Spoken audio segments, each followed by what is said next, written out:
আলহামদুলিল্লাহি রাব্বিল আলামিন ওয়াসসালাতু ওয়াসসালামু আলা সাইয়্যিদিল মুরসালিন আম্মা বা'দ ফাআউযু বিল্লাহি মিনাশ শাইতানির রাজীম বিসমিল্লাহির রহমানির রহিম আসসালাতু ওয়াসসালামু আলাইকা ইয়া রাসূলুল্লাহ আসসালাতু ওয়াসসালামু আলাইকা ইয়া হাবিবাল্লাহ আসসালাতু ওয়াসসালামু আলাইকা ইয়া নবিয়াল্লাহ ওয়া'আলা আলিকা ওয়া আসহাবিকা ইয়া নূরাল্লাহ। মাদানী চ্যানেলের দর্শক শ্রোতা, দূরের কাছের সকল দর্শক শ্রোতাকে জানাই এত জিদ কিসের অনুষ্ঠানের পক্ষ থেকে স্বাগতম। দর্শক শ্রোতা, অনুষ্ঠান এত জিদ কিসের আজকের যে আলোচ্য বিষয়, যে বিষয়ে আমরা আলোচনা শুনবো তা হচ্ছে ঝগড়া কেন পরিহার করতে পারছি না। এ বিষয়ে ইনশাআল্লাহ কারীম আমরা শুনবো। এর পূর্বে আসুন আমরা আমাদের প্রিয় নবী হুজুর সাল্লাল্লাহু তাআলা আলাইহি ওয়াসাল্লামের প্রতি দুরূদ শরীফ পাঠ করার ফজিলত এবং বারাকাত সম্পর্কে আমরা জানব। নবী করিম রউফুর রহিম সাল্লাল্লাহু আলাইহি ওয়াসাল্লাম ইরশাদ ফরমান যে আমার প্রতি দুরূদ শরীফ পাঠ করে তার দুরূদ আমার নিকট পৌঁছে যায়, আমি তার জন্য ক্ষমা প্রার্থনা করি এবং এছাড়াও তার জন্য 10টি নেকি লেখা হয়। সাল্লু আলাল হাবিব সাল্লাল্লাহু তাআলা আলা মুহাম্মদ সাল্লাল্লাহু আলাইহি ওয়াসাল্লাম। শুরুতে দাওয়াত ইসলামীর প্রকাশনা প্রতিষ্ঠান মাকতাবাতুল মদিনা কর্তৃক প্রকাশিত একটি কিতাব যার নাম হচ্ছে নেকিয়া বরবাদ হোনে সে বাঁচায়ে। এই কিতাবের ৮৬ নম্বর পৃষ্ঠায় একটি সুন্দর এবং শিক্ষণীয় ঘটনা যা আজকে আমরা আলোচনার শুরুতেই শ্রবণ করব। এক ব্যক্তি শয়তানকে দেখতে পেল, সে তার আঙ্গুল উঠিয়ে যাচ্ছে। সে শয়তানকে জিজ্ঞাসা করলো, তুমি তোমার আঙ্গুল উঠিয়ে কেন যাচ্ছ?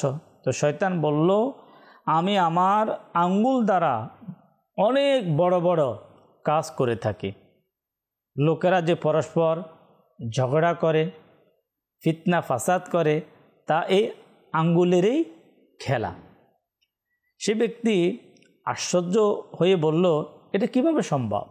শয়তান বলল, সামনে যে শহর তা আমার এই আঙ্গুল কিছুক্ষণের মধ্যেই ধ্বংস করে দেবে এবং লোকেরা নিজেরাই ঝগড়া বিবাদ শুরু করবে। শয়তান সে ব্যক্তি সাথে ওই শহরে প্রবেশ করল। একটি বাজারে মিষ্টান্ন বিক্রেতা চিনি গুলে এর শিরা বানানোর জন্য তা একটি পাত্রে গরম করতে লাগলো। শয়তান ওই শিরায় আঙ্গুল ঢুকিয়ে কিছু শিরা বের করে নিল এবং একটি দেওয়ালের মধ্যে নিক্ষেপ করলো। এবার দেখো এই শহর কিভাবে ধ্বংস হয়। সুতরাং দেওয়ালে লাগা শিরাতে মাছি এসে বসল। মাছির আধিক্য দেখে একটি টিকটিকি তা খাওয়ার জন্য ওই দেওয়ালের দিকে আসলো। যখন ওই টিকটিকি দেওয়ালের নিকটে আসলো, মিষ্টি বিক্রেতার বিড়াল ছিল, সেই বিড়ালটি ওই টিকটিকি দেখে তার উপর হামলা করার জন্য প্রস্তুত হলো। দুইজন সৈন্য সে বাজার অতিক্রম করছিল, যাদের সাথে তাদের একটি কুকুরও ছিল। কুকুরটি বিড়ালকে দেখে সাথে সাথে তার উপর আক্রমণ করলো। বিড়ালটি পালানোর জন্য লাফ দিলে সোজা গিয়ে ওই মিষ্টান্ন আপনার শিরার মধ্যে গিয়ে পড়ল এবং মারা গেল। এই ঘটনা যখন বিড়ালের মালিক, যিনি ওই মিষ্টি দোকানদার, দেখতে পেল তার বিড়াল মারা গিয়েছে, সে কি করলো, ওই কুকুরকে, যে যারা আপনার সৈন্যবাহিনী, যে দুইজন যাদের কুকুর বিড়ালকে ধাওয়া করেছে, ওই কুকুরটাকে মিষ্টি দোকানদার মেরে ফেলল। এই দৃশ্য দেখে সৈন্যরা মিষ্টান্ন বিক্রেতা যিনি ছিল দোকানের মালিক তাকে হত্যা করে দিল। মিষ্টান্ন বিক্রেতার আত্মীয় স্বজন যখন জানতে পারল যে তাদের আত্মীয়কে হত্যা করা হয়েছে, তারা সৈন্যদের উপর হামলা চালিয়ে দিল। আর এমনভাবে ওই সৈন্যদের উপর হামলা চালালো যার মাধ্যমে ওই 2 সৈন্যবাহিনী তারা ইন্তেকাল করলেন। যখন সৈন্যবাহিনী তাদের 2 সৈন্যের মৃত্যুর সংবাদ শুনল, পুরা সৈন্যবাহিনী রাগান্বিত হয়ে এসে পুরো শহরকে একেবারে তছনছ করে দিলেন। প্রিয় ইসলামী ভাইয়েরা, মাদানী চ্যানেলের দর্শক শ্রোতা, বর্ণনাকৃত ভয়াবহ ঘটনা থেকে আমরা অনেক কিছু শিখতে পারি, অনেক কিছু আমরা জানতে পারি। মানুষের মাঝে ফিতনা ফাসাদ সৃষ্টি করানো, তাদের মাঝে ঘৃণার প্রাচীর দাঁড় করানো, পরস্পর এর মাঝে ঝগড়া লাগিয়ে দেওয়া, এটা শয়তানের এক পছন্দনীয় কাজ। এই অভিশপ্ত যে কোনোভাবে ঝগড়ার পরিবেশ সৃষ্টি করে নিজে দূরে সরে গিয়ে তামাশা দেখতে থাকে। অতঃপর লড়াই ঝগড়ার ক্ষয়ক্ষতি এমন যে কাল পর্যন্ত যারা একে অপরের প্রতি প্রাণ উৎসর্গ করার দাবি করত, যারা একে অপরের সম্মানের রক্ষক ছিল, যাদের বন্ধুত্ব এবং একতার উদাহরণ দেওয়া হতো, যারা একে অপরের বিরুদ্ধে একটি কথাও শুনতে পছন্দ করতো না, যারা একে অপরকে ছাড়া কখনো আহার করত না, যারা খারাপ সময়ে একে অপরের সাহায্যকারী ছিল, যারা একে অপরের নেকির কাজের উৎসাহ প্রদানকারী ছিল, লড়াই ঝগড়ার ন্যায় অশুভ শয়তানি কাজের অমঙ্গলের কারণে তাদের মাঝে ঘৃণার এমন শক্তিশালী প্রাচীর দাঁড় হয়ে যায়, একে অপরকে দেখাও পছন্দ করে না।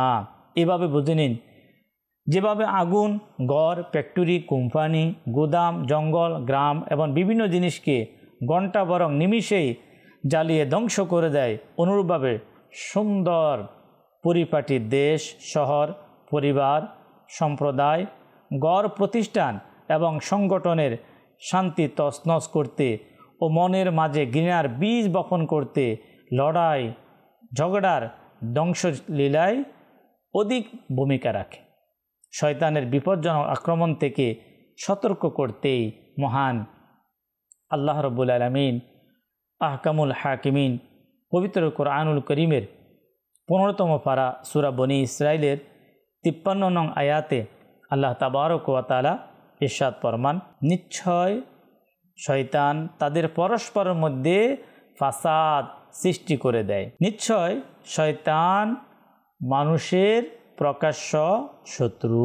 প্রিয় ইসলামী ভাইয়েরা, মাদানী চ্যানেলের দর্শক শ্রোতায় আয়াতে করিমাকে সামনে রেখে যদি আমরা নিজেদের সমাজের দিকে একটু দৃষ্টিপাত দিই, আমাদের যে বর্তমান সোসাইটি এবং বর্তমান যে সমাজ, তবে আমাদের অন্তরে এই বিষয়টি সাক্ষ্য দিবে আজ শয়তান তার আক্রমণে একেবারে সফল হতে যাচ্ছে। যেমন কোথাও জাত বংশ নিয়ে ঝগড়া, কোথাও পক্ষপাতিত্বের কারণে লাঠির আঘাত চলছে, আবার কোথাও প্রতিষ্ঠানের সদস্যকে গালাগালি চলছে, কোথাও শিক্ষক ও ছাত্রদের মাঝে বিরোধ চলছে, কোথাও স্বামী স্ত্রীর মাঝে ঝগড়া বেঁধেই যাচ্ছে, কোথাও শাশুড়ি বউয়ের মাঝে কাটাকাটি চলছে, কোথাও দোকানদার ব্যবসায়িক অংশীদারি নিয়ে পরস্পরের মাঝে ধাক্কাধাক্কি চলছে, কোথাও বাড়িওয়ালা ও ভাড়াটিয়ার মাঝে হাতাহাতি চলছে, কোথাও কন্ট্রাক্টর ও আরোহীদের মাঝে ঝগড়া চলছে, কোথাও ডাক্তার ও রোগীর মাঝে অস্থিরতা পরিলক্ষিত হচ্ছে,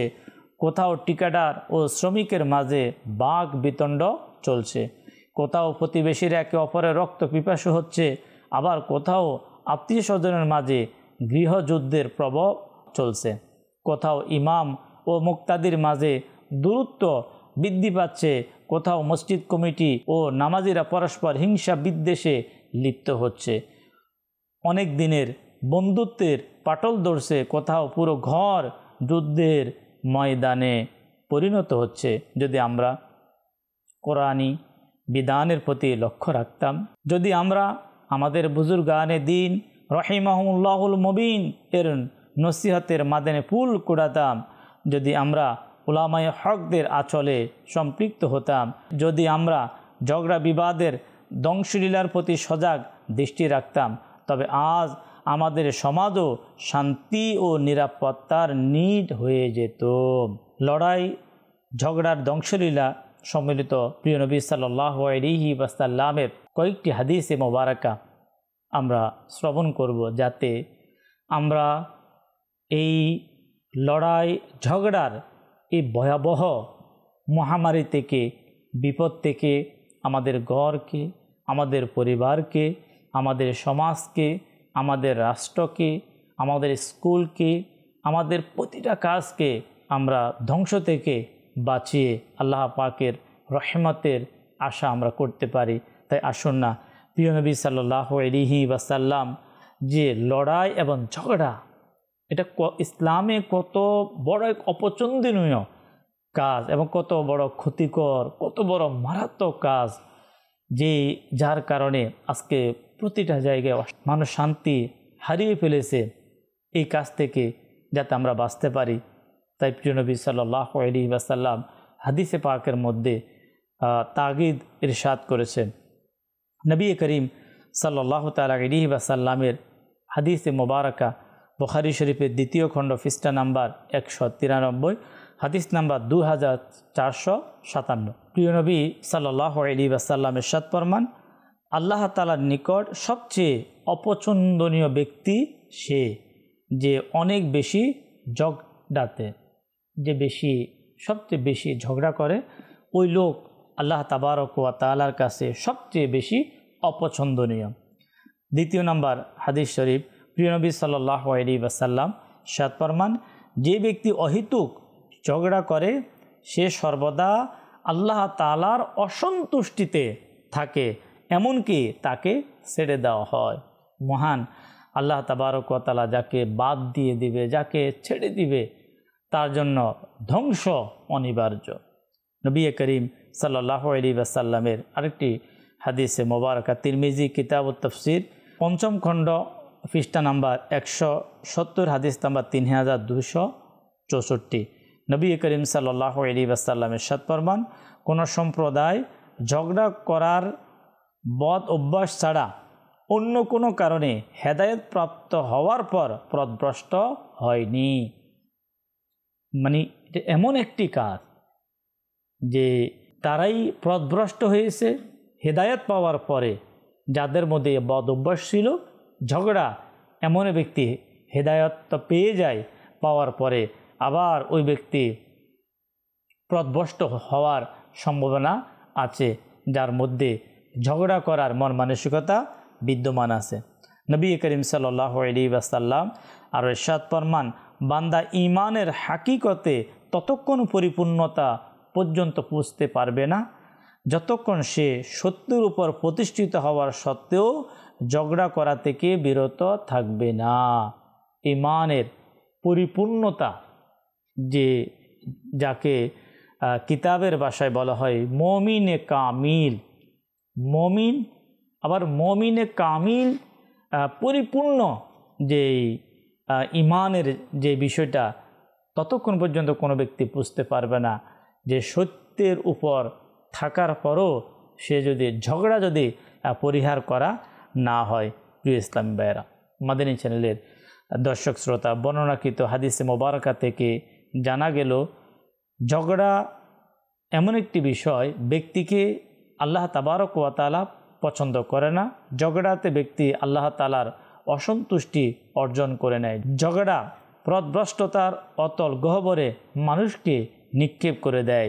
সত্যের উপর প্রতিষ্ঠিত হওয়ার পরও ঝগড়াতে ব্যক্তি ততক্ষণ পর্যন্ত প্রকৃত ঈমানে কামিল হতে পারবে না যতক্ষণ না সে ঝগড়া ছাড়বে না।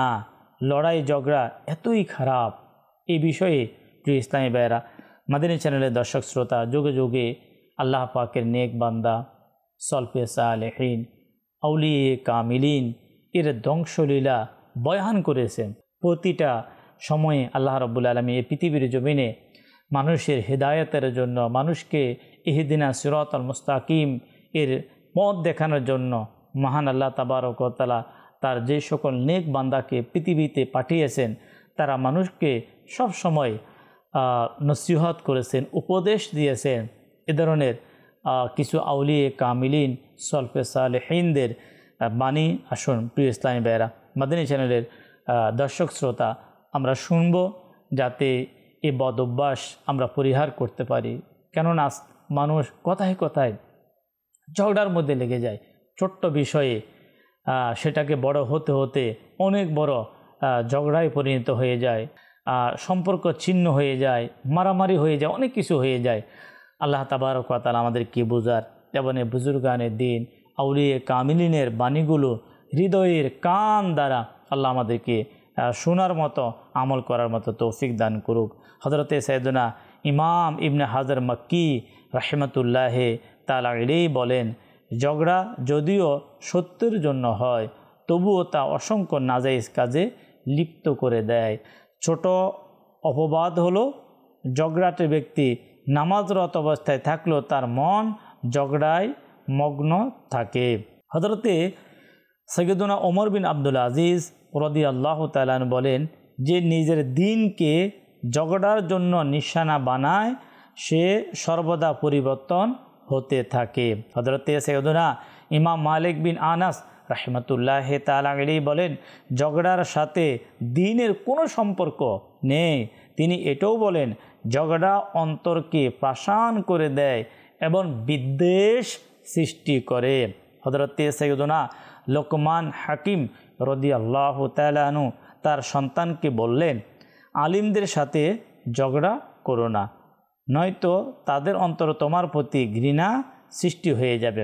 হযরতে সৈয়দনা বিলাল বিন সাআদ রাহমাতুল্লাহি তাআলা আলাইহি বলেন, যখন তুমি কোনো ব্যক্তিকে বিতর্ককারী, ঝগড়াটে এবং নিজের মতামতকে পছন্দকারী হিসাবে পাবে, তবে মনে করো সে পরিপূর্ণভাবে ক্ষতিতে রয়েছে।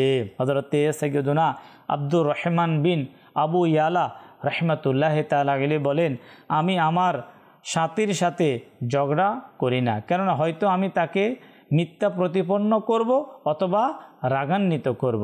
হযরতে সৈয়দনা আবু দারদা রাদিয়াল্লাহু তাআলা আনহু বলেন, তোমাদের গুনাহগার হওয়ার জন্য এতটুকুই যথেষ্ট, তোমরা সর্বদা ঝগড়া করতে থাকো। প্রিয় ইসলামী ভাইয়েরা, মাদানী চ্যানেলের দর্শক শ্রোতা, শুনলেন তো আপনারা ঝগড়া করা কিরূপ ধ্বংসাত্মক রোগ। সুতরাং কল্যাণ এতেই নিহিত, মানুষের ঝগড়া বিবাদের ক্ষতির প্রতি সজাগ দৃষ্টি রাখা, ঝগড়া বিবাদ থেকে বিরত থাকা। যদি কেউ অযথা আমাদের সাথে ঝগড়া করতে চায়, তখন আমাদের জন্য উচিত হবে আমরা আমাদের রাগকে সংবরণ করে সত্যের উপর প্রতিষ্ঠিত থেকে ঝগড়া থেকে বিরত থাকব। হাদিসে মোবারক হযরতে সাইয়েদনা উবাদা বিন সামিত রাদিয়াল্লাহু তাআলা আনহু বলেন, হুজুর নবী করিম সাল্লাল্লাহু আলাইহি ওয়াসাল্লাম আমাদেরকে শব কদর সম্পর্কে জানাতে তাশরিফ নিয়ে এলেন। তখন দুজন মুসলমান পুরুষ ঝগড়া শুরু করলো।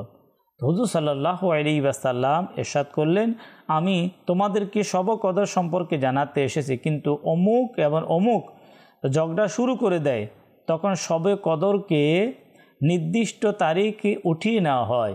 সম্ভবত এটা উঠিয়ে নেওয়া তোমাদের জন্য মঙ্গলময়। এখন থেকে রমাদানুল মুবারকে শেষ নবম, সপ্তম, পঞ্চম রাতে তালাশ কর। প্রিয় ইসলামী ভাইয়েরা, মুফতি আহমদ ইয়ার খান নঈমী রহমতুল্লাহি তাআলা আলাইহি এই হাদিসে পাকের আলোকে লেখেন, এই ঝগড়ার অকারণে ছিল এবং সীমাতিক্রম ছিল, যার কারণে এই প্রভাব পড়েছে। জানা গেল দুনিয়াবি ঝগড়া হচ্ছে অমঙ্গলময়, এর ভয়াবহতা অনেক বেশি। এর কারণে আল্লাহ তাআলার অগ্রগামী করুণা থমকে যায়। প্রিয় ইসলামী ভাইয়েরা, আসুন আমরা সত্যিকারভাবে নিয়ত করি, ঝগড়া বিবাদ করব না। ঝগড়ারত মুসলমানদের মাঝে সমঝোতা করানোর, সুন্নতের উপর আমল করার ইনশাআল্লাহ আমরা চেষ্টা করব। যদি কেউ আমাদেরকে রাগান্বিত করে, তখন আমরা ধৈর্য ধারণ করব। ঝগড়া বিবাদের আগুন প্রসারিতকারী কাজ যেমন মিথ্যা, গীবত, চুগলখড়ি, হিংসা, অহংকার, ওয়াদা খেলাপি, জিদ করা, কৃপণতা, সম্মানহানি, চিৎকার চেঁচামি, গোঁড়ামি, অত্যাচার করা থেকে বিরত থাকব। যদি কেউ আমাদেরকে ঝগড়া করার জন্য উদ্বুদ্ধ করে তবুও নিজেকে ঝগড়া বিবাদ থেকে দূরে রেখে শয়তানকে বিফল করে দেব। প্রিয় ইসলামী ভাইয়েরা, মাদানী চ্যানেলের দর্শক শ্রোতা, অনুষ্ঠান একেবারে শেষের দিকে। ঝগড়া লাগার অসংখ্য অগণিত কারণের মধ্যে একটি কারণ সম্পর্কে আমরা শুনব হাদিসে মোবারকা থেকে। প্রিয় ইসলামী ভাইয়েরা, ঝগড়া নিজে নিজে হয়ে যায় না, বরং এর কোনো না কোনো কারণ অবশ্যই থাকে। যখন সে কারণটি পাওয়া যায় তখন ঝগড়া বিবাদ শুরু হয়ে যায়। একটি কারণ হচ্ছে চগলখড়ি। মনে রাখবেন, কারো কথা অন্য কারো কাছে ফাসাদ ছড়ানোর জন্য বর্ণনা করাই হচ্ছে চগলখড়ি। অর্থাৎ এক ব্যক্তির কথা অন্য ব্যক্তির কাছে ঝগড়া করার উদ্দেশ্যে, ফাসাদ সৃষ্টি করার উদ্দেশ্যে বলে দেওয়া, এটি হচ্ছে চগলখড়ি। এই চগলখড়ির কারণে প্রিয় ইসলামী ভাইয়েরা, মাদানী চ্যানেলের দর্শক শ্রোতা, এক সুন্দর পরিবার কিভাবে ধ্বংস হয়ে গেল, এই ঘটনা শুনে আমরা শিক্ষা গ্রহণ করব এবং তওবা ইস্তেগফার করে আমরা এই ঝগড়া থেকে নিজেকে বিরত রাখার চেষ্টা করব। দাওয়াত ইসলামীর প্রকাশনা প্রতিষ্ঠান মাকতাবাতুল মদিনা কর্তৃক প্রকাশিত রিসালা গুনাহ কি নুসাত এর ৭১ নম্বর পৃষ্ঠায় রয়েছে, এক ব্যক্তি কারো নিকট একটি গোলাম বিক্রি করল এবং বিক্রেতা তাকে বলে দিল এই গোলামের কোনো দোষ নেই, তবে তার মাঝে চগলখড়ি করার অভ্যাস আছে। ক্রেতা সেই দোষটিকে নগণ্য মনে করে তাকে কিনে নিল। সেই গোলাম তার খিদমতে থাকতে লাগলো। একদিন গোলামটি তার মনিবের স্ত্রীর নিকট গিয়ে বলল, হে বেগম সাহেবা, আমার আফসোস হয় আপনার স্বামীর আপনার প্রতি কোনো ভালোবাসা নেই। এখন তার ইচ্ছা যে কোনো বাদী কিনে তার সাথে অবৈধ কাজ করবে এবং আপনাকে একেবারে ছেড়ে দিবে। যদি আপনার অনুমতি হয় তবে আমি আপনাকে এমন একটি উপায় বলে দেব যাতে তার মন আপনার প্রতি ফিরে আসে এবং আপনাকে ভালোবাসতে থাকে। স্ত্রী জিজ্ঞাসা করলো, কী উপায়? গোলাম বলল, আজ রাতে যখন আপনার স্বামী ঘুমিয়ে পড়বে তখন খুর দিয়ে তার গলার দিক থেকে কিছু দাড়ি মুন্ডিয়ে নেবেন আর সেই দাড়িগুলো আপনার নিকট রাখবেন। এরপর আমি আপনাকে উপায়টি বলে দেব। এরপর গোলামটি তার মনিবের নিকট গেল এবং বলতে লাগলো, হুজুর, আজ আমি বেগম সাহেবাকে পরপুরুষের সাথে মেলামেশা করতে দেখেছি। সে আপনাকে হত্যা করার জন্য চিন্তা ভাবনা করছে। যদি আপনি আমার কথায় সত্যতা যাচাই করতে চান তবে আজ রাতে চোখ বন্ধ করে আপনি শুয়ে থাকবেন। রাতে সে এমনই করলো। স্ত্রী মনে করলো স্বামী ঘুমিয়ে পড়েছে। তখন সে খুর নিয়ে তার আপন স্বামীর দাড়ি মুন্ডানোর জন্য অগ্রসর হলো। স্বামীর সন্দেহ দৃঢ় হলো, আসলেই তো এই মহিলা তাকে হত্যা করতে চায়। দ্রুত উঠে দাঁড়ালো এবং সে যে খুর তার স্ত্রী নিয়ে আসলো, ওই খুর দ্বারা সে তার আপন স্ত্রীকে হত্যা করলো। স্ত্রীর আত্মীয় স্বজন যখন এই বিষয়টি জানতে পারল তখন এসে ওই ব্যক্তিকেও হত্যা করলো। অতঃপর উভয় পরিবারের মাঝে লড়াই শুরু হয়ে গেল এবং প্রায় ১০০ লোক ইন্তেকাল করলো। প্রিয় ইসলামী ভাইয়েরা, এর মূল যে কারণ সেটা ছিল ওই গোলাম তার চগলখড়ি। তা একটি মাত্র চগলখড়ি একটি পরিবারকে, একটি গোত্রকে ধ্বংস করে দেওয়ার জন্য যথেষ্ট। এখনও কি এই চগলখড়ি আমরা পরিহার করব না? এই চগলখড়ি, গীবত, হিংসা, অসংখ্য এমন কাজ যেগুলোর কারণে আজকে আমাদের সমাজে ঝগড়া লেগেই যাচ্ছে। মহান আল্লাহ রাব্বুল আলামিন আমাদেরকে এই অমঙ্গলজনক কাজ পরিহার করার তৌফিক দিক। সবর করব, আল্লাহ পাকের কাছে আমরা দোয়া করব। মাদানী চ্যানেলের দর্শক শ্রোতা, আমরা আজকের অনুষ্ঠানে যেই বিষয় ঝগড়া সম্পর্কে যে সকল বিষয়গুলো শুনলাম, আল্লাহ আমাদেরকে স্মরণ রাখার, আমল করা তৌফিক দিক। ইনশাআল্লাহ পরবর্তী অনুষ্ঠানে আরও একটি বিষয়ে আমরা আলোচনা শুনব। ততক্ষণ পর্যন্ত মাদানী চ্যানেলের সঙ্গেই থাকুন। সাল্লু আলাল হাবিব সাল্লাল্লাহু আলা মুহাম্মদ সাল্লাল্লাহু আলাইহি ওয়াসাল্লাম।